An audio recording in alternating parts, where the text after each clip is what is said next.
Was bisher geschah.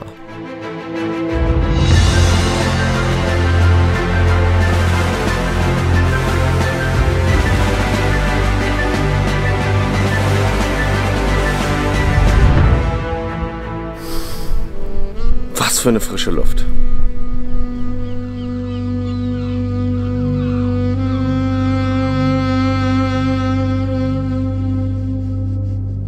Was war denn schon wieder dieser verrückte Vogel?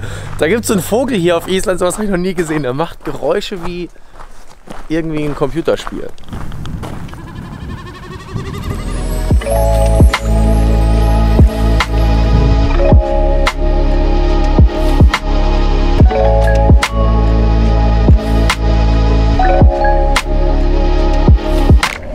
Es ist 22:38 Uhr und das ist der niedrigste Stand der Sonne. Ja, viel dunkler wird's hier nicht. Ich begrüße euch zum 4. Teil von Island mit dem Motorrad. Hier mache ich mich gerade fertig für die Fahrt zum südlichsten Punkt des Landes, an den Strand von Vík, bekannt durch den schwarzen Sand und besonderen Felsformationen. Knapp 50 Kilometer später komme ich an einem der wohl schönsten Wasserfälle Islands mitten in einer grünen Naturlandschaft vorbei, dem Skógafoss.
Dieser Platz ist der bisher schönste Ort, den ich in meinem Leben mit dem Motorrad jemals bereist habe.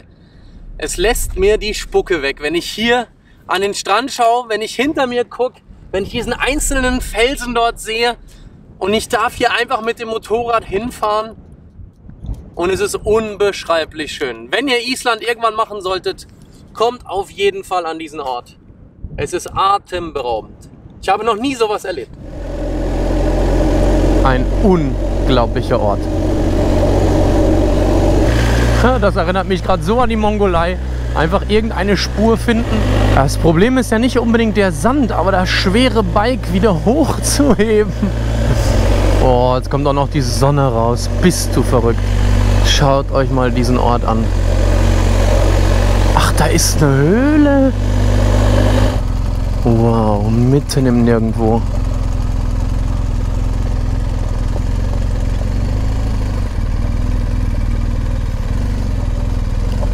Das ist ja echt irre.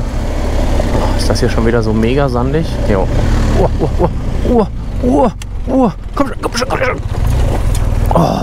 Das war knapp. Da war ich wohl ein bisschen zu schnell unterwegs. Aber warum filmt der Polizist mein Motorrad mit seinem Handy? What are you doing? A video? Snapchat.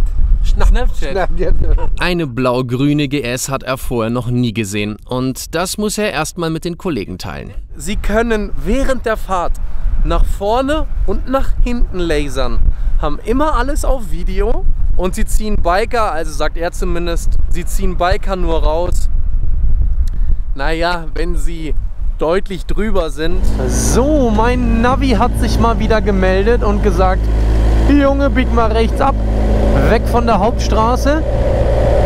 Und schaut euch mal bitte dieses Licht an, ja, diese tiefstehende Sonne. Abends, gleich 21 Uhr, 12 Grad, wunderschön. Und hier soll jetzt rechts gleich ein 60 Meter langer, großer, wie auch immer, Wasserfall kommen. Ja, hier kommen mehrere Wasserfälle. Oh, der ist schön. Nein, der ist schön. Da kann man mal stehen bleiben. Und genau für solch unvorhersehbare Ereignisse, egal ob touristisch oder fernab, braucht man Zeit. Viel Zeit. Das kann ein Wasserfall sein, genauso gut aber auch einfach die Szenerie der Straße, wo man von einem Vogel begleitet wird, eine Schaffamilie die Straße überquert, der Blick bis in die Ferne reicht und man einfach im Einklang mit sich und der Natur ist. Wilde Natur hier. Da kommt mein nächster Flugbegleiter. Hallo. Ja, flieg ein bisschen mit mir mit. Guckt euch diese Vogelwelt hier an, die ist ultra, sowas habe ich noch nie gesehen. Meine heutige Unterkunft ist ein für den Tourismus umgebauter ehemaliger Bauernhof, den ich durch Zufall bei Booking.com gefunden habe. Die Buchung habe ich während der Reise meist nur kurz vorher online gemacht. Ja, das sieht doch ganz gemütlich aus. Die meisten Unterkünfte dieser Art sind Familienbetriebe. Fast alle sind mit einer Küche ausgestattet.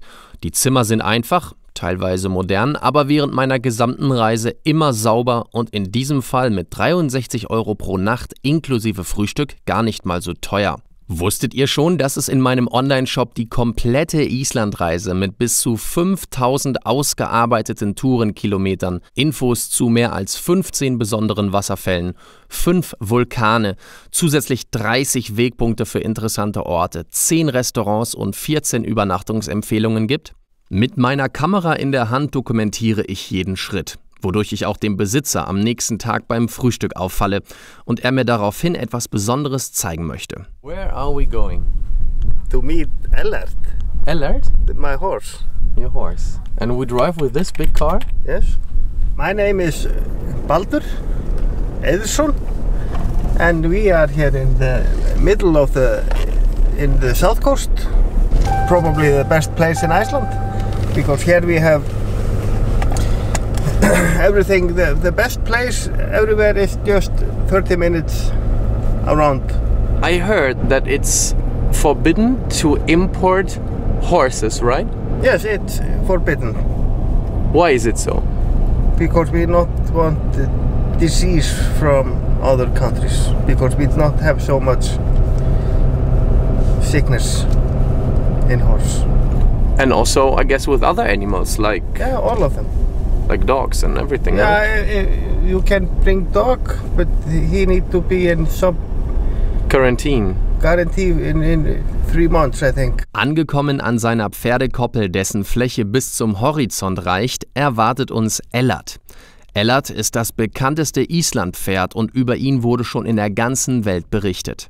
Er hat sogar einen eigenen Instagram-Account, denn während früher alle Pferde braunfalb waren, entstanden durch Züchtungen viele neue Farben. In jeder Generation gibt es kleine Mutationen des Genmaterials, die in der Regel aber nicht sichtbar sind. Bei Ellert jedoch schon und er ist der erste seiner Gattung mit einer neuen Farbe. After 2 months, grass probably stay like this. We can get lost. All the islands have the one name, Westmine Islands, but the biggest name is Heimaey. And in 1973, everybody moved to Iceland, and when the volcano finished, everybody moved back and living in volcano. Ich verstehe immer deutlicher, dass der Isländer im Einklang mit der Natur lebt und keine Angst vor ihrer Gewalt hat. Willkommen zum Tag Nummer 5 bei Island mit dem Motorrad. Und ich bin gerade im Südosten des Landes unterwegs, wo ich heute Morgen beim Beladen meines Motorrads festgestellt habe, dass ich nichts höre. Es gibt keine Geräusche, bis auf den leichten Wind, den wir heute Morgen hatten, das ein oder andere Vögelgezwitscher, aber ansonsten man hört nichts. Kein Auto, keine Fabrik, gar nichts. Oh, meine Ella-App springt gerade an, weil die sagt, mein Motorrad wurde gerade geklaut. Das stimmt natürlich nicht, denn ich sitze ja regulär auf meinem Motorrad und es ist alles in Ordnung. Das heißt, ich kann die Diebstahlmeldung rückgängig machen und sehe sofort, mein Motorrad wurde als letztes dort getrackt. Wie auch euch Ella bei einem Zugriff auf euer Motorrad benachrichtigt, wie der Tracker aussieht, wo man ihn verbaut und welche zusätzlichen Funktionen mit Hilfe einer Smartphone-App möglich sind, findet ihr in meinem Online-Shop.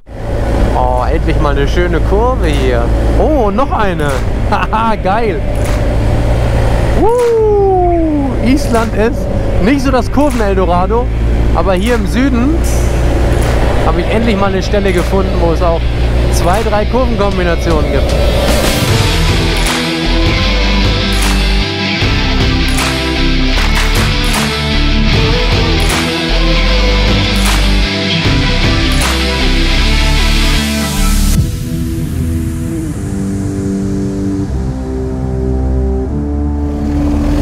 Ich habe gerade von der Hauptstraße diesen Weg hier gesehen und das sieht doch schon mal sehr, sehr schön aus. Mitten in der Natur, mitten in dieser Vulkanlandschaft. Oh, hier ist aber ganz schön sandig. Oha, jetzt wird es richtig steinig. Da muss Uschi durch. Aber nicht Uschi wird nachher schwitzen, sondern ich. Kurze Verschnaufspause hier auf der Hochebene. Super schön. Oh mein Gott, was sind das für tolle Wege, oder? Ach Gott, Island, du bist echt brutal. Ich glaube, das ist auch wieder ein guter Platz, um mal die Drohne einzusetzen, um euch mal das Gesamte hier zu zeigen, was hier so um mich herum passiert. Built this thing from the ground up out of nothing. No flight plan, no manual, we'll be bound, you and I. We're driving in the dark without headlights, trying to find our way. It's hard telling where we'll be in the coming days, but I'll be there with you.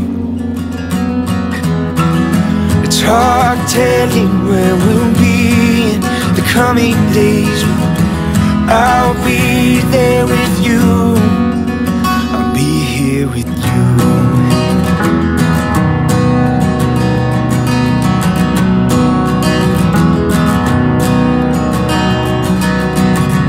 Ich bin hier in einem richtigen Fischerdorf gelandet. Hier lebt alles von der Fischerei. Ich habe Google mal kurz gefragt, wo ich denn hier selber auch mal was futtern kann. Ja, hier ist der Hafen. Und Google sagt, jetzt links. The bone was caught in a fishing net around 40 years ago. It's a piece from the head of a blue whale. And it has been here for like 38 years. And it's very rare that you see bone like this one. It is. It's a huge animal. The fish you are selling here, is it Local. Is it local? Yes. And I ate a cod, which is kabeljau in Germany. It was very delicious. It is a fish factory here, only a few minutes away. I get that fresh every day.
In 200 Metern geht es links ab.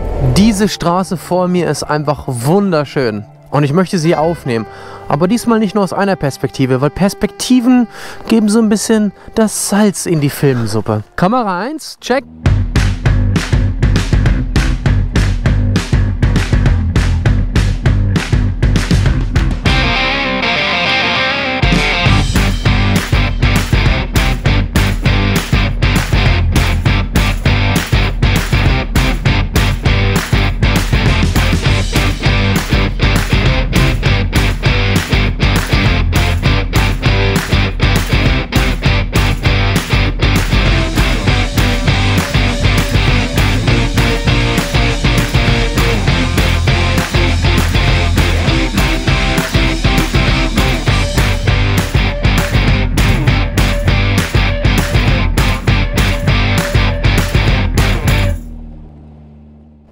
Der nächste Tag beginnt mit einem eher typischen Islandwetter, während ich mich auf den Weg zu Nelson mache. Vielleicht erinnert ihr euch noch an ihn aus dem ersten Teil meiner Serie.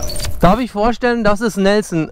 Je m'appelle Valentin. Je m'appelle Nelson, enchanté. Enchanté. Und er kommt aus Genf, aus dem französischen Teil der Schweiz. Wow. Was eine Dusche. Ja, habe ich das Thema für heute auch schon erledigt. Im Ferienhaus angekommen werde ich von Nelson und seinem Kumpel Marco mit einem Original Diplomatico Rum zum Aufwärmen erwartet. Draußen regnete es noch den ganzen Tag und am nächsten Morgen beim Frühstück war es noch immer nass und kalt. Was also tun? Lieber gemütlich daheim bleiben oder ein neues Abenteuer starten?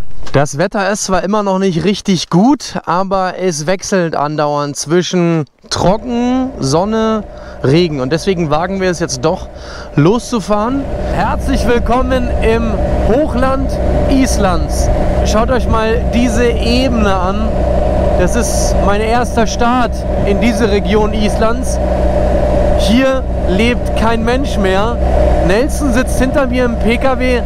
Der hat sich leider vor ein paar Tagen so sehr den Rücken verzogen, dass er momentan nicht Motorrad fahren kann. Ich hoffe, er wird wieder fit für seine Heimreise nächste Woche.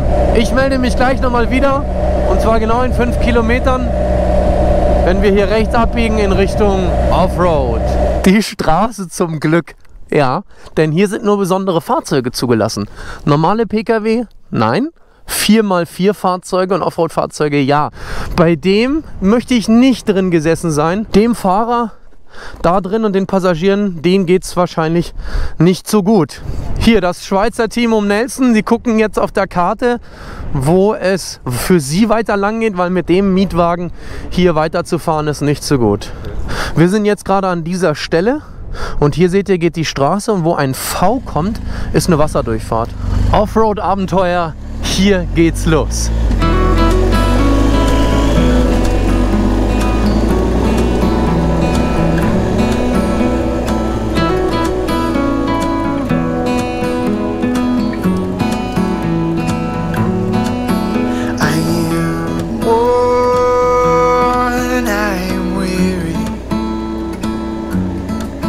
Travel far, now retreating. I've longed for this place for so long. Now I lay me down and be long. And I breathe in the air fresh from the blessed Midwest. I am held by the forest where I go for rest, and washed by the waters of Lake Michigan. And wherever I go, I will return again to my home,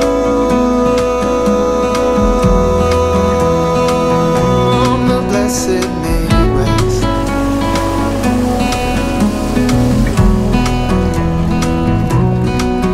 I am torn, I am bleeding.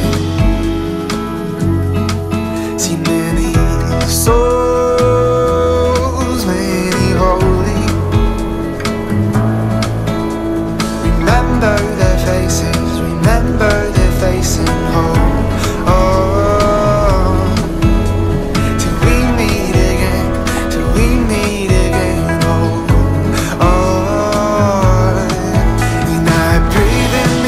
fresh from the blessed Midwest. I am held by the forest where I go for rest, and washed by the waters of Lake Michigan. And wherever I go, I will return again to my home,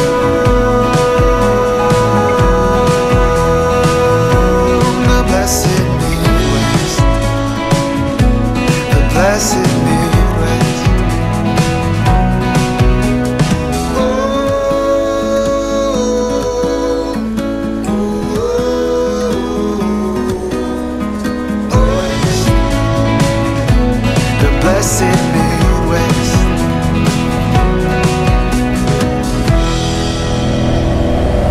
Es ist übrigens total egal, ob man Island On-Road oder Offroad fährt. Dieses Land hat so viel Tolles zu bieten für Motorradfahrer, die naturbegeistert sind. Und hinter jeder Kurve wartet irgendwie ein neues Naturschauspiel. Und bis auf ein Auto da hinten am Horizont ist auch meistens überhaupt nichts los. Die Brücken sind hier ganz oft einspurig. Und da gilt einfach, wer zuerst an der Brücke ist, darf fahren. Und der andere, der von der anderen Seite kommt, der muss dann einfach vor der Brücke kurz stehen bleiben. Laut Google Maps Live-Position müsste hier der Nelson sein. Hier ist nämlich auch weit und breit sonst nichts, wo man entweder tanken oder essen könnte. Die beiden Jungs trinken schon ihr Bierchen und ich werde mich jetzt gleich dazu gesellen, um was Leckeres zu futtern. Ja, was für ein toller Tag.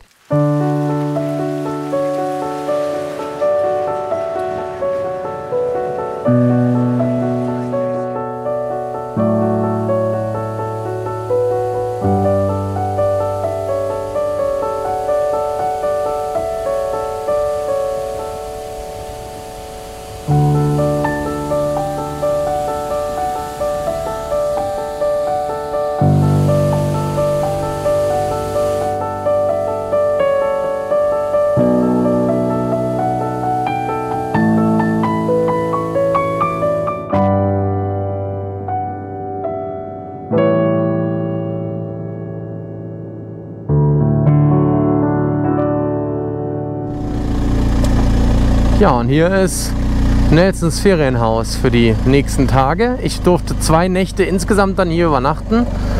Jetzt gibt es gleich frisches Lamm vom Grill. Für mich geht es jetzt weiter. Merci, merci beaucoup. Hein? C'est rien, Pour tout. C'est rien, c'est rien. Thank you so much. Thank you. It was a pleasure to meet you. Yeah. And thanks for you too. And the food and everything.